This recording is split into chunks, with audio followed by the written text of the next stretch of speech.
गया है। प्रधानमंत्री ने क्या कहा है आपको बता देता हूं। प्रधानमंत्री नरेंद्र मोदी ने इस पूरे घटना में संवेदना जताई है। उन्होंने लिखा है ट्वीट करते हुए कि condolences to those who have lost their loved ones in the blast in Delhi early this evening. May the injured recover at the earliest. Those affected are being assisted by authorities. Reviewed the situation with Home Minister Amit Shah ji and other officials. यानी प्रधानमंत्री ने संवेदना जताई है जिन लोगों की इस हादसे में इस मामले में जान गई है, और उन्होंने कहा कि इस पूरे मामले पर अमित शाह जी से जानकारी ली है और पूरे मामले पर मेरी नजर बनी हुई है। यह प्रधानमंत्री नरेंद्र मोदी का पहला बयान इस पूरे मामले पर 9:42 पर अभी उन्होंने ये ट्वीट किया है। तो ये पूरा मामला जो है वो अब धीरे धीरे जांच जैसे जैसे आगे बढ़ेगी उसके बाद स्पष्ट होता जाएगा कि किस दिशा में जा रहा है। पीएम मोदी ने भी रिएक्शन दे दिया है। पॉलिटिकल पार्टीज के अपने जो राजनीति है वो शुरू हो गई है, लेकिन इस पूरे मामले में जांच किस दिशा में जाती है और अगर वाकई पाकिस्तान का हाथ निकलता है इस पूरे मामले में तो इस देश की सरकार अब यहां से क्या करेगी, यह बड़ा प्रश्न है। क्योंकि प्रधानमंत्री ने कहा था कि अगला कोई भी अटैक हुआ तो वो सीधे सीधे जो है वो माना जाएगा कि सरकार भी पाकिस्तान की इसमें शामिल है। खैर अभी वो बहुत दूर की बात है, पहले जांच पूरी होने देते हैं। गौरव के पास चलते हैं। गौरव, क्या अपडेट आपके पास?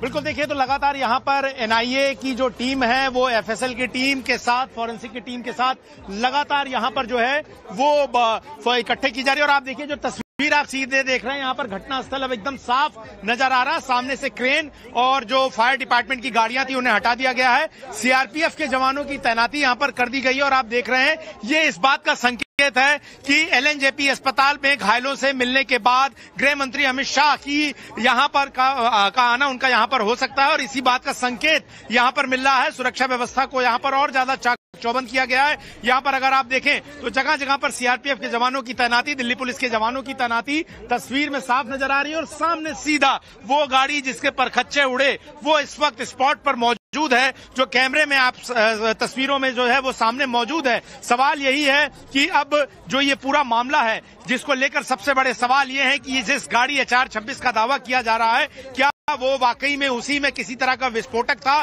क्या हड़बड़ी में ये पूरा जो घटनाक्रम है, जो ये जो धमाका है वो किया गया? और आप देखिए सीआरपीएफ के सीनियर ऑफिसर जो हैं वो यहाँ पर पहुंच रहे हैं। तो जाहिर तौर पर केंद्रीय गृह मंत्री अमित शाह यहाँ पहुंचेंगे तो जाहिर तौर पर सीनियर ऑफिशियल्स की यहाँ पर मौजूदगी होगी। और लगातार यहाँ पर इस वक्त जो वहां लाइट जलती हुई आपको दूर नजर आ रही है, जिस गाड़ी के परखच्चे उड़े वहां पर बाकायदा वीडियोग्राफी, फोटोग्राफी और इसके अलावा एविडेंस कलेक्शन। सबसे महत्वपूर्ण जो एक्सप्लोजिव है, एक्सप्लोजिव किस कैटेगरी के हैं? क्या केमिकल एक्सप्लोजिव है या वो एक्सप्लोजिव जिनका एक कच्चा माल संभवतः फरीदाबाद में मिला हो, तकरीबन 3000 किलो का अमोनियम नाइट्रेट, क्या उससे ये एक्सप्लोजिव बनाए गए थे? क्या डेटोनेटर्स का इस्तेमाल किया गया था? ट्रिगर इसमें इस्तेमाल किए गए थे? टाइमर्स इस्तेमाल किए गए थे? ये सारी चीजों की जांच जो है वो एनआईए करेगी। और एनआईए इस बात के लिए जानी जाती है कि वो इस तरह के आतंकी गतिविधियों की जांच जो है वो करती है। और जाहिर तौर पर अगर ये बहुत महत्वपूर्ण है कि देखिए ये बहुत विकट परिस्थिति है, अजीब सी स्थिति है